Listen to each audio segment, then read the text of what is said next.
ഈശോ മിശിഹായ്ക്ക് സ്തുതിയായിരിക്കട്ടെ. ഞാൻ മാണിപ്പറമ്പിലച്ചൻ. ലത്തീൻ വേദപാഠകം ആഗമനകാലം 4-ാം ഞായർ.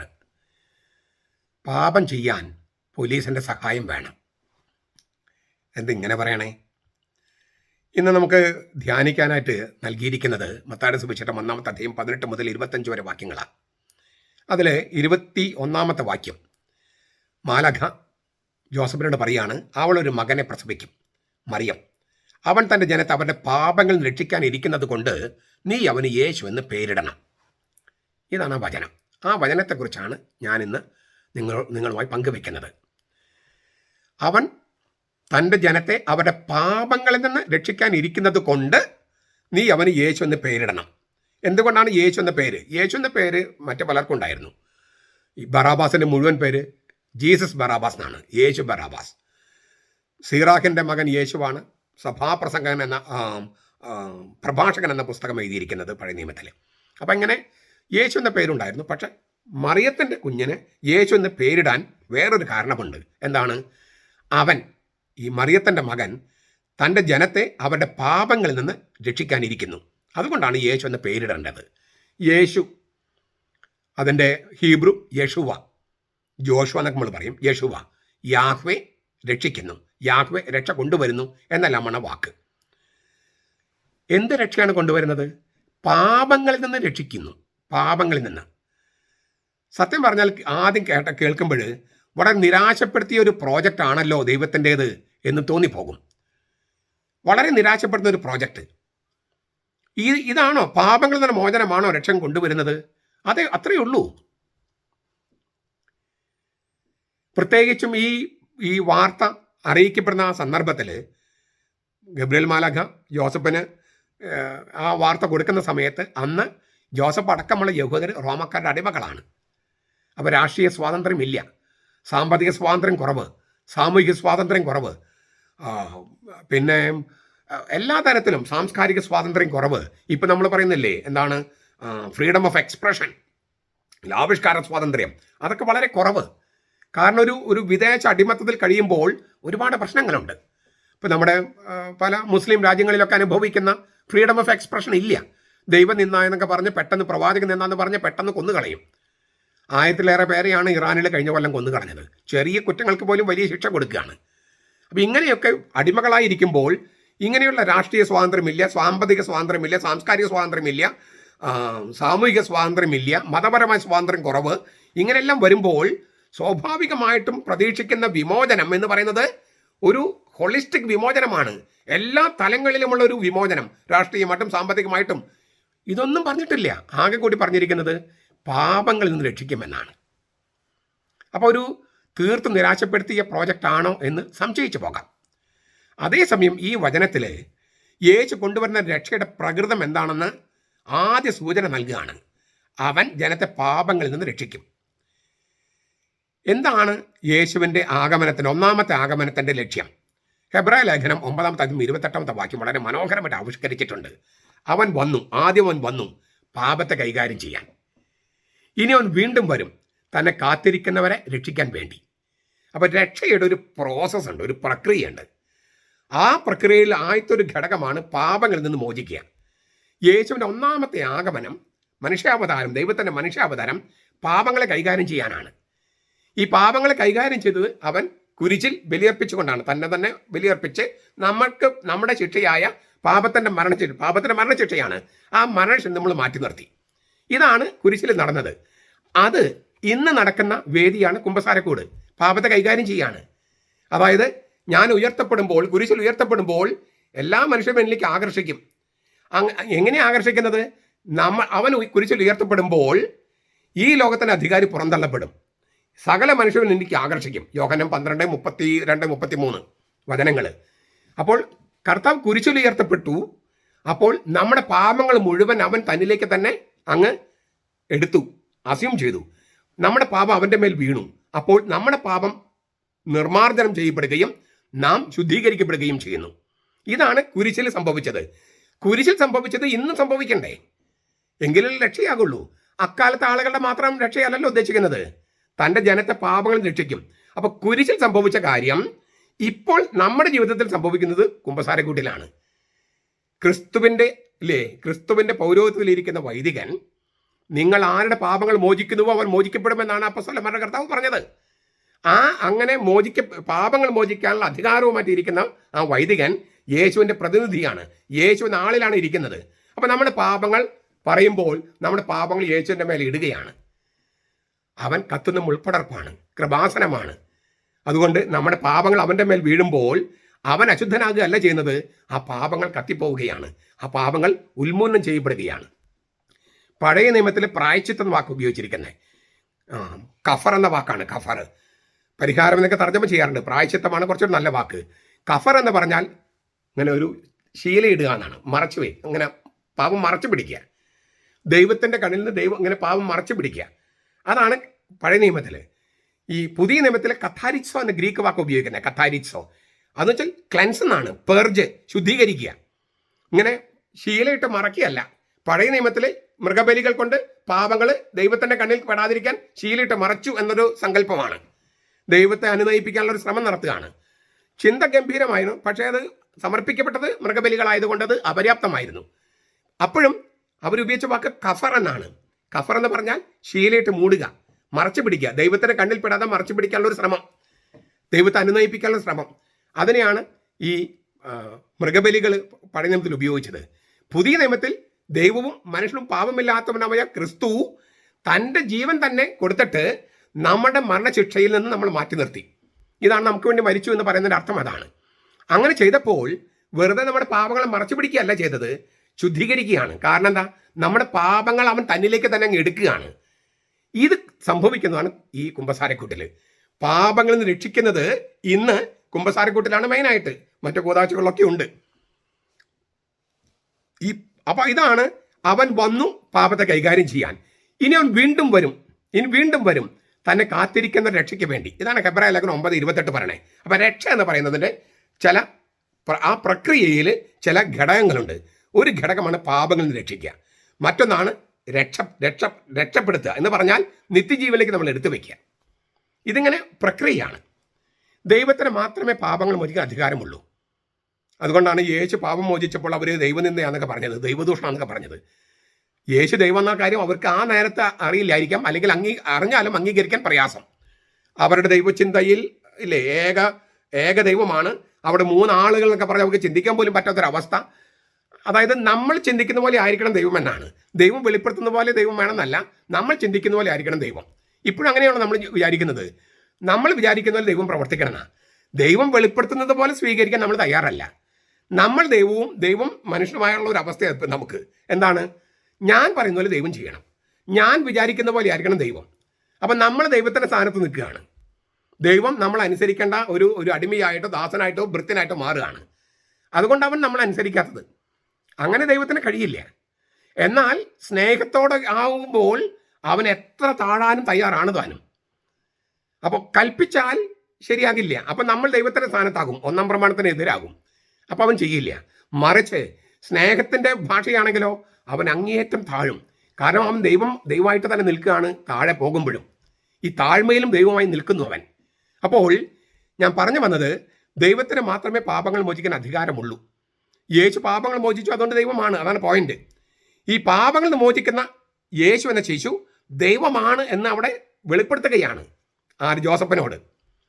മാത്രമല്ല, അതിനേക്കാൾ പ്രധാനപ്പെട്ട സംഗതി കൂടിയുണ്ട്. വിശേഷ ബുദ്ധിയുള്ള ജീവിയാണ് മനുഷ്യൻ. മനുഷ്യനെ മനുഷ്യനാക്കുന്നത് 3 കാര്യങ്ങളാണ്: വിശേഷ ബുദ്ധി, സ്നേഹം, സ്വാതന്ത്ര്യം. ഇങ്ങനെ വിശേഷ ബുദ്ധിയുള്ള ജീവിയായ മനുഷ്യൻ്റെ അടിസ്ഥാന ബന്ധം ദൈവത്തോടാണ്. മറ്റൊരു മൃഗത്തിനും ഇല്ലാത്തൊരു ഒരു അവസ്ഥ എന്ന് പറയുന്നത് എന്താണ്? ദൈവവുമായുള്ള ബന്ധമാണ്. അത് മൃഗങ്ങൾക്കില്ല. മൃഗങ്ങൾ ആരെങ്കിലും പള്ളിയിൽ പോകാറുണ്ടോ? അമ്പലത്തിലോ മോസ്കിലോ പോകാറുണ്ടോ? ഇല്ല. അപ്പോൾ ദൈവമായിട്ട് ബന്ധം അത് മനുഷ്യനെന്നാൽ ജീവിക്കുകയും മനുഷ്യനെന്ന മൃഗത്തിന് മാത്രമുള്ളതാണ്. അത് ശിഥിലമായാൽ, അതായത് ദൈവത്തോടുള്ള ബന്ധം ശിഥിലമായാൽ പിന്നെ ഒന്നും ക്രമത്തിലായിരിക്കില്ല. തൻ്റെ രോഗത്തിൻ്റെയും ദണ്ണത്തിൻ്റെയും മൂല കാരണം ഇരിക്കുന്നത് മനുഷ്യനെ ചൂണ്ടിക്കാണിച്ചു കൊടുക്കുകയാണ് യേശു. എല്ലാത്തിനുപരി യേശു ചെയ്യുന്ന പോയിന്റ് അതാണ്. മനുഷ്യന്റെ രോഗത്തിൻ്റെയും ദണ്ണത്തിൻ്റെയും മൂല കാരണം ഇരിക്കുന്നത് പാപത്തിലാണ്. എല്ലാ രോഗവും പാപത്തിൻ്റെ ഫലമൊന്നും ആയെന്ന് കർത്താവ് പറഞ്ഞിട്ടില്ല. പക്ഷേ എല്ലാ പാപവും രോഗം വരുത്തി വയ്ക്കും. അതിനാൽ അവിടെ മൂല കാരണമായ ധാർമ്മികതയുടെ താളം തെറ്റലിൽ സൗഖ്യപ്പെട്ടിട്ടില്ലെങ്കിൽ മനുഷ്യൻ രോഗിയാണ്. അവിടെ, അതായത് ദൈവമായുള്ള ബന്ധത്തിൽ അതിൻ്റെ മൂല കാരണമായ ധാർമ്മികത, ദൈവമായുള്ള ബന്ധത്തിൻ്റെ പ്രധാനപ്പെട്ട ഘടകമാണ് വിശ്വാസത്തോടൊപ്പം ധാർമ്മികത. വിശ്വാസം അനുദിന ജീവിതത്തിൽ വരുന്നതാണ് ധാർമ്മികതയിലൂടെ. പ്രവൃത്തി എന്നൊക്കെ പറയും, വിശ്വാസത്തിൽ ചേർന്ന പ്രവൃത്തി. അപ്പം ധാർമ്മികത എന്ന അടിസ്ഥാനപരമായ ആ സംഗതിയിൽ, ആ അടിത്തറയിൽ വഴുവഴുപ്പുണ്ടായാൽ, താളം തെറ്റിയാൽ, അവിടെ സൗഖ്യപ്പെട്ടിട്ടില്ലെങ്കിൽ മനുഷ്യൻ രോഗിയാണ്. കാര്യങ്ങൾ എത്ര സുന്ദരമാണെന്ന് പുറമേക്ക് തോന്നിച്ചാലും മനുഷ്യൻ യഥാർത്ഥത്തിൽ സൗഖ്യമാക്കപ്പെട്ടിട്ടില്ല, ധാർമ്മികത താളം തെറ്റിയാൽ. ഇതാണ് വാസ്തവത്തിൽ പറഞ്ഞതിൻ്റെ അർത്ഥം. അവൻ അവരെ പാപങ്ങളിൽ നിന്ന് രക്ഷിക്കും. ഇതിനെ കുറച്ചുകൂടി ബലപ്പെടുത്തുന്ന ഒരു കാര്യം ഈ മർക്കോസിനെ സൂചിച്ചിട്ട് 1-ാമത്തെ അധ്യായം 5-ാമത്തെ വാക്യത്തിലുണ്ട്. അവർ പാപങ്ങൾ ഏറ്റുപറഞ്ഞ് യോഹന്നാൻ നൽകിയ സ്നാനം സ്വീകരിച്ചു എന്നാണ്. പാപങ്ങൾ ഏറ്റുപറഞ്ഞു. യോഹന്നാൻ നൽകിയ സ്നാനം പാപനിവേദനവും ഉൾക്കൊള്ളുന്നു എന്നാണ് അതിനർത്ഥം. അക്കാലത്തെ യഹൂദ മതത്തിന് 2 തരത്തിലുള്ള കുമ്പസാരവും പരിചിതമായിരുന്നു. പാപങ്ങളുടെ പൊതുവായ പരസ്യമായ ഏറ്റുപറച്ചിൽ, അതാണ് ഒന്ന്. വ്യക്തികൾ തങ്ങൾ ഓരോ പാപം ഏറ്റുപറയുന്ന വ്യക്തിഗതമായ പാപനിവേദനം അക്കാലത്തുണ്ടായിരുന്നു. യഹൂദർക്ക് ഇത് 2 രീതി ഉണ്ടായിരുന്നു. അന്ന് വരെ അനുവർത്തിച്ച പാപത്തിൻ്റെ വഴികളെ വിട്ടുപേക്ഷിച്ച് നവമായ ജീവിതത്തിലേക്കുള്ള പാതയിൽ കാലെടുത്ത് വെക്കുക, മാനസാന്തരത്തിൻ്റെ ജീവിതത്തിലേക്ക് തിരിയുക. ഇതാണ് കുമ്പസാരത്തിൻ്റെ ലക്ഷ്യം. വ്യക്തിപരമായ കുമ്പസാരമാണെങ്കിലും പരസ്യ കുമ്പസാരമാണെങ്കിലും. ചാബല്യ ചപലതകളും പിഴവുകളും പാപങ്ങളും തൂത്തുമാറ്റി ഇഹത്തിൻ്റെ നിലതാളങ്ങൾക്കും കെട്ടുകൾക്കും അതീതരാകാൻ, സന്തോഷ സുഖാദികൾ ത്യജിക്കാൻ, നിരാകരിക്കാൻ, അങ്ങനെ വേറിട്ട ജീവിത ചൈതന്യത്താൽ ദീപ്തമായ വ്യത്യസ്തമായ ലക്ഷ്യം വെച്ചുള്ള ഒരു ഏറ്റുപറച്ചിൽ, ഒരു ആത്മബോധം, ഇതൊക്കെയാണ് യോർദാനിലെ പാപമോചനത്തിൻ്റെ ശാന്തിതീരമെന്ന് പറയുന്നത്. മാമോദീസയുടെ യഥാർത്ഥ അനുഷ്ഠാനത്തെ സൂചിപ്പിക്കുന്നുണ്ട്. ഒരു വശത്ത് വെള്ളത്തിലേക്കുള്ള മുങ്ങൽ, അത് മരണത്തിൻ്റെ പ്രതീക സൂചകമാണ്. എല്ലാം സമൂലം തകർത്തെറിയുന്ന മരണ പ്രതീകത്തെയാണ് ഈ സമുദ്രം.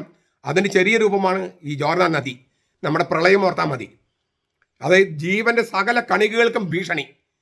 അപ്പോൾ മരണത്തിൻ്റെ പ്രതീകമാണ് പ്രളയം, സമുദ്രം. അതിൻ്റെ ചെറിയൊരു പ്രതീകമാണ് യോർദാൻ. അതേസമയം വെള്ളമില്ലാതെ ജീവിക്കാൻ പറ്റുമോ? വെള്ളമില്ലാതെ ജീവിക്കാൻ കഴിയില്ല. അപ്പം ജീവൻ നിലനിർത്താൻ വെള്ളം വേണതാനും. വെള്ളം ജീവന്റെ ശക്തവും വ്യക്തവുമായ പ്രതീകമാണ്. വലിയ നദികളായ നൈല്, യൂഫ്രട്ടീസ്, ടൈഗ്രീസ് ഇല്ലേ, ഇപ്പം ഇറാഖ്, ഇറാൻ എന്ന് അതിന് ചുറ്റി ഒഴുകുന്നത്, നൈല് ഈജിപ്തിലേത്, നമ്മുടെ ഇൻഡസ് നദി എന്ന് പറഞ്ഞാൽ ഇല്ലേ, ഗംഗ, യമുന, കാവേരി, നമ്മുടെ നാട്ടിലെ നദികൾ. അപ്പോൾ ഇതൊക്കെ ജീവന്റെ പ്രതീകങ്ങൾ കൂടിയാണ്. അപ്പോൾ ജീവൻ ഇല്ലേ, മരിക്കുന്നു, ജീവിക്കുന്നു, ഒരേ സമയത്ത് രണ്ടും കൂടി സംഭവിക്കുകയാണ്. വെള്ളത്തിലേക്ക് ഇറങ്ങുന്നു, വെള്ളത്തിൽ കയറുന്നു. ഈ പാപച്ചാച്ചിലുകളും പാപത്തിൻ്റെതായ സകലതും അതിനെ ഇല്ലേ മരിപ്പിച്ചിട്ട്, അതിനെ കൊന്നുകളഞ്ഞിട്ട് പുതുജീവനിലേക്ക് ഉയർത്തെഴുന്നേൽക്കുകയാണ്. ഇതാണ് ആ കുംഭസാരത്തിൻ്റെ പോലും അർത്ഥം, അല്ല മാമോദിസയുടെ പോലും അർത്ഥം, അതായത് ജലം കൊണ്ട സ്നാനത്തിൻ്റെ അർത്ഥം പോലും ഈ മരണവും ഉയർപ്പുമാണ്. അതിനാൽ സ്നാപകൻ 2 കാര്യങ്ങൾ ചെയ്തെന്ന് പറയാം. ഒന്ന് മിശിഹായ്ക്ക് വഴിയൊരുക്കി, മറ്റൊന്ന് ഈ ജനങ്ങൾ പാപങ്ങൾ ഏറ്റുപറഞ്ഞ് അങ്ങനെ മാനസാന്തരപ്പെട്ട് ജനത്തെ യേശുവിന് വേണ്ടി സജ്ജമാക്കി. യേശുവിന് വഴിയൊരുക്കിയോടൊപ്പം യേശുവിന് ഇല്ലേ അവൻ്റെ മുൻപേ പോയി അവന് വഴിയൊരുക്കി എന്ന് പറഞ്ഞാൽ മിശിഹായ്ക്ക് വരാനുള്ള സാഹചര്യങ്ങൾ ക്രിയേറ്റ് ചെയ്യാണ്. അത് രണ്ട് തരത്തിലാണ്. ഒന്ന് മിശിഹായ്ക്ക് സാക്ഷ്യം വഹിച്ചുകൊണ്ട്, മറ്റൊന്ന് ഈ ജനത്തെ മാനസാന്തരപ്പെടുത്തി കുമ്പസാരിപ്പിച്ച് കർത്താവിനെ സ്വീകരിക്കാനുള്ള ഒരു സാഹചര്യം ഒരുക്കുകയാണ്.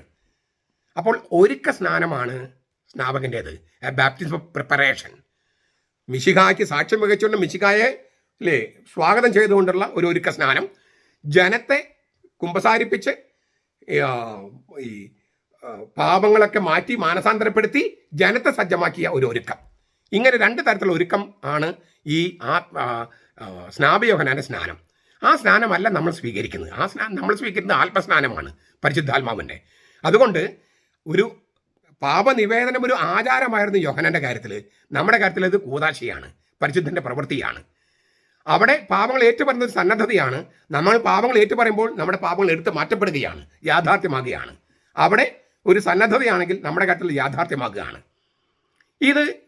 അപ്പോൾ ഇങ്ങനെയുള്ളൊരു ഒരുക്കം, അതായത് മാനസാന്തരപ്പെട്ട ജനത, അതാണ് ക്രിസ്തുവിന് വരാനുള്ള സജ്ജമാക്കപ്പെടുന്ന ഒരുക്കം എന്ന് പറയുന്നത് മാനസാന്തരപ്പെട്ട ജനത. ഇത്രയും പറഞ്ഞപ്പോൾ എനിക്കൊരു ഇന്നലെ എറണാകുളത്തിൽ കോടതി പുറപ്പെടുവിച്ച കൽപ്പനയാണ് മനസ്സിലേക്ക് വന്നത്. ഭദ്രാസന ദേവാലയത്തിൽ ഇപ്പോൾ കുറച്ച് പേര് കുത്തിയിരുന്ന് കുറേ ദിവസമായി 10-12 ദിവസമായി ഏകീകൃത കുർബാന വേണം, അതായത് സഭ അംഗീകരിച്ച കുർബാന വേണം എന്ന് പറയുന്നു. അക്കൂട്ടരെ ആ ആളുകളെയൊക്കെ പുറത്താക്കണമെന്നും തനിക്ക് ആ ദേവാലയത്തിൽ ജനാഭിമുഖ കുർബാന, ഇല്ലിസിറ്റായ ജനാഭിമുഖ കുർബാന ചൊല്ലണമെന്നും അതിൽ സാഹചര്യം കോടതി ഒരുക്കി തരണമെന്നും പറഞ്ഞ് വികാരി അച്ഛൻ ഒരു അന്യായം ഫയൽ ചെയ്തു. കോടതി 2 കാര്യങ്ങൾ വ്യക്തമാക്കി. ഒന്ന്, നിലവിൽ അവിടെ സമാധാന പ്രശ്നങ്ങളില്ല, കോടതി ഇടപെടേണ്ട കാര്യങ്ങളില്ല, അവിടെ ക്രമസമാധാന പ്രശ്നമൊന്നുമില്ല. 2, ജനങ്ങൾ അവിടെ കുത്തിയിരുന്ന് പ്രാർത്ഥിച്ചോട്ടെ, എന്തിനാണ് അവർ ബലമായി പിടിച്ചിറക്കണത്? അങ്ങനെ ഒരു പ്രശ്നം എന്തിനാ ക്രിയേറ്റ് ചെയ്യണേ? ആ ജനങ്ങൾ അവിടെ ഇരുന്ന് പ്രാർത്ഥിക്കട്ടെ, അവരെ ബലമായി പിടിച്ചിറക്കേണ്ട കാര്യമൊന്നുമില്ല. ഇതാണ് കോടതി പറഞ്ഞ ഒരു കാര്യം. 2, കുർബാനയൊഴികെ മറ്റ് കർമ്മങ്ങൾ ചെയ്യാനായിട്ട് അച്ഛനെ പള്ളിയിൽ പ്രവേശിക്കാം, അത് പ്രശ്നമൊന്നുമില്ല. കുർബാനയുടെ കാര്യത്തിൽ തീരുമാനമായിട്ടില്ല, അതുകൊണ്ട് അവിടെ കുർബാന ചൊല്ലാൻ കഴിയില്ല. മുമ്പ് അവിടെ നൽകിയ കൽപ്പന നിലനിൽക്കുകയാണ്. അതായത് കുർബാന പ്രശ്നത്തിൽ തീരുമാനമാകാതെ അവിടെ കുർബാന ചൊല്ലാൻ പാടില്ല എന്ന കൽപ്പന നിലനിൽക്കുകയാണ്. അതുകൊണ്ട് കുർബാനയുടെ കാര്യത്തിൽ തീരുമാനമാകാതെ അവിടെ അച്ഛന് കുർബാന ചൊല്ലാൻ കഴിയില്ല. ക്രിസ്മസ് സീസൺ എന്ന് പറഞ്ഞിട്ടൊന്നും കാര്യമില്ല, നിങ്ങൾ കുർബാനയുടെ കാര്യത്തിൽ തീരുമാനമാക്കിയിട്ട് വായു. ഇത്രയാണ് കോടതി പറഞ്ഞത്. ചുരുങ്ങിയ പക്ഷം തൽക്കാലത്തേക്കെങ്കിലും. നോക്കൂ, ജനാഭിമുഖം എന്ന ഇല്ലിസിറ്റ് കുർബാനയിൽ നിന്ന്, ആ പാപത്തിൽ നിന്ന് പിന്തിരിയുന്നതിന് പകരം ഇല്ലിസിറ്റ് കുർബാന എന്ന തലതിരിഞ്ഞ കുർബാന ചൊല്ലി പാപം ചെയ്യാൻ കോടതിയുടെയും പോലീസിനെയും സഹായം തേടുകയാണ് വിമത വൈദികര്.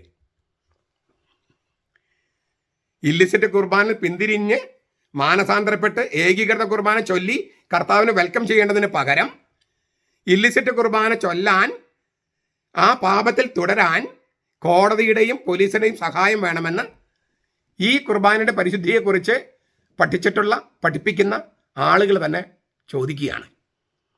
ഒരു തരത്തിലുള്ള പൊതുജനത്തിനും അവർ തയ്യാറല്ല. യേശു പാപങ്ങൾ നമ്മളെ മോചിപ്പിക്കണമെങ്കിൽ നമ്മിൽ നിന്ന് ആവശ്യപ്പെടുന്ന ഒരു കാര്യമുണ്ട്. അതെന്താണ്? പശ്ചാത്താപം, അനുതാപം, മാനസാന്തരം.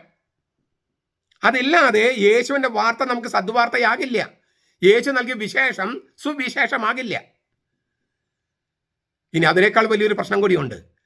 ഇങ്ങനെയുള്ള ദുർവാശയിലൂടെ അവർ സഭയ്ക്ക് വരുത്തി വെക്കുന്ന ഡാമേജിന് എന്തെങ്കിലും കയ്യോ കണക്കുണ്ടോ? എന്തുമാത്രം ഡാമേജാണ് ഈ ദുർവാശയിലൂടെ അവർ വരുത്തി വെക്കുന്നതെന്ന് എപ്പോഴെങ്കിലും ചിന്തിച്ചിട്ടുണ്ടോ? ഇതിനൊക്കെ പ്രതികാരം ചെയ്യാതടങ്ങുമോ പതിതരേ നിങ്ങൾ തൻ തലമുറക്കാർ എന്നാണ് കവി പാടിയിട്ടുള്ളത്. ഞാനത് മാറ്റിപ്പാടുകയാണ്, പറയാണ്, ഇതിനൊക്കെ പ്രതികാരം ചെയ്യാതടങ്ങുമോ സ്നേഹനിധിയായ നമ്മുടെ ദൈവം? സ്നേഹത്തിൻ്റെ ഭാഗമാണ് ശിക്ഷിക്കുക എന്നുള്ളത്. മക്കൾക്ക് ശിക്ഷ കൊടുക്കാതെ വളർത്തുന്ന ഏതെങ്കിലും അപ്പനോ അമ്മയുണ്ടോ? അപ്പോൾ കരുണാനിധിയായ ദൈവം, സ്നേഹനിധിയായ ദൈവം ഇത്രമാത്രം ദുർവാശി പിടിച്ച് തൻ്റെ സഭയ്ക്ക് ഡാമേജ് വരുത്തുന്ന ആളുകളെ ശിക്ഷിക്കാതടങ്ങുമോ, പ്രതികാരം ചെയ്യാതടങ്ങുമോ നിങ്ങൾ തൻ സ്നേഹനിധിയായ ദൈവം? ഇതിനൊക്കെ പ്രതികാരം ചെയ്യാതടങ്ങുമോ നിങ്ങൾ തൻ സ്നേഹനിധിയായ ദൈവം? അങ്ങനെ പാടാനാണ് എനിക്ക് തോന്നുന്നത്. കാരണം ഇവരുടെ ദുർവാശി കാരണം സഭയ്ക്ക് വരുത്തി വെക്കുന്ന ഡാമേജ് വളരെ വളരെ വളരെ വലുതാണ്. അതിന് കയ്യും കണക്കുമില്ല. ഈ കുട്ടികൾക്കും യുവാക്കൾക്കും കാരണവന്മാർക്കൊക്കെ ഉണ്ടാക്കുന്ന ആ ഇടർച്ചയുടെ തോത് വളരെ വലുതാണ്. അവരത് അറിയുന്നുണ്ടെങ്കിലും അത് കണ്ണടയ്ക്കുന്നു എന്നുള്ളത് നമുക്ക് വേദനാജനകമാണ്. ഒരുപക്ഷെ നമ്മുടെ സഭയെക്കുറിച്ചുള്ള ഈ നീറ്റലുകൾ, ഹൃദയ നീറ്റലുകളെല്ലാം നമ്മുടെ വ്യക്തിപരമായ ശുദ്ധീകരണത്തിനും സഭയുടെ ശുദ്ധീകരണത്തിനും വേണ്ടി കർത്താവ് ഒരുക്കുന്ന സാഹചര്യമായിരിക്കും എന്നുള്ളൊരു ചിന്ത മാത്രമാണ് പ്രത്യാശയ്ക്ക് വകയുള്ളത്. നമ്മുടെ കർത്താവ് ഈശോ മിശിഹായുടെ കൃപയും പിതാവായ ദൈവത്തിൻ്റെ സ്നേഹവും പരിശുദ്ധാത്മാവിൻ്റെ സഹവാസവും നാം എല്ലാവരോടും കൂടി ഉണ്ടായിരിക്കട്ടെ, ഇപ്പോഴും എപ്പോഴും എന്നേക്കും. ആമേൻ.